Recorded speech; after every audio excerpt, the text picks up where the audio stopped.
Hey everybody, welcome to this week's DG teaching video. Where we are at in our series of Practicing the Way is talking about some of these different things that we can do to grow and mature in our discipleship to Jesus. Last week we talked about teaching and practice, so go back and look at that one if you missed it. But today we are talking about community. Community is so important when it comes to our discipleship to Jesus.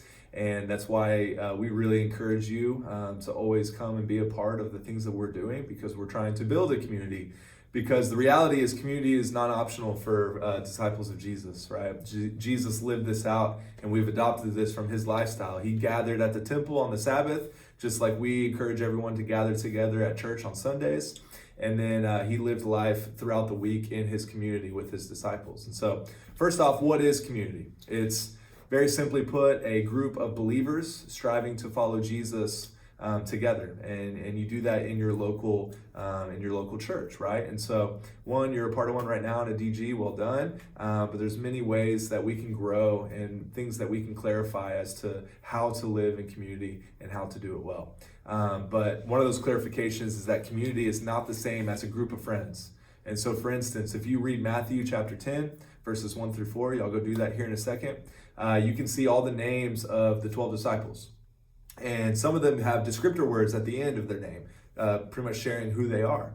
And if you look at this group of 12 that Jesus chose to be his disciples, to be his inner disciples, because he had many disciples, these 12 were the ones that he kind of lived life with, is that there were Torah practicing Jews. There were tax collectors, which, if you know what that means, they were Jews that worked for the Romans. And so you're the oppressed people working for the oppressor. So there was some tension there. And they also took people's money, which is not cool. And then there's one guy that's called a zealot. And a zealot is awesome. It's like a dagger man. So he would walk around and hiding a dagger in his cloak. And then he would go out and he would find Roman soldiers and he would slit their throat and he would kind of carry on and do his business, right? And so he has Jesus, this 12 that he decided to live life with.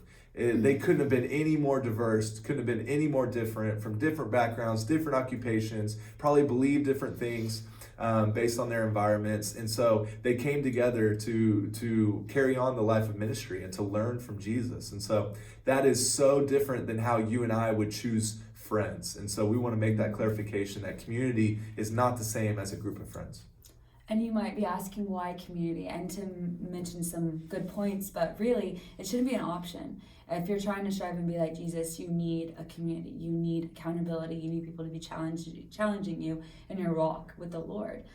There's also so much you can learn, wisdom from other people, from their stories, and just to remind you how active God is, right? You might, just like if you're a part of a sports team, you don't choose your team, you have talent and you're all together and you have a goal, and that's to win. And so even with like your relationship with the Lord, like there's communities that you're put into, you might not always like them, but you can learn so much and it helps you grow in maturity in your faith. So we just told you what is community, why community. You're probably thinking, okay, what now, what? So now you apply it and get in community. And if you're hearing this, watching this, guess what? You're already in a community. You're in a DG. I really hope you are not in your closet listening to this by yourself, because that's not community. Open the door and walk out. So DGs, this is a great place to start community. But there can also be a very messy reality of community.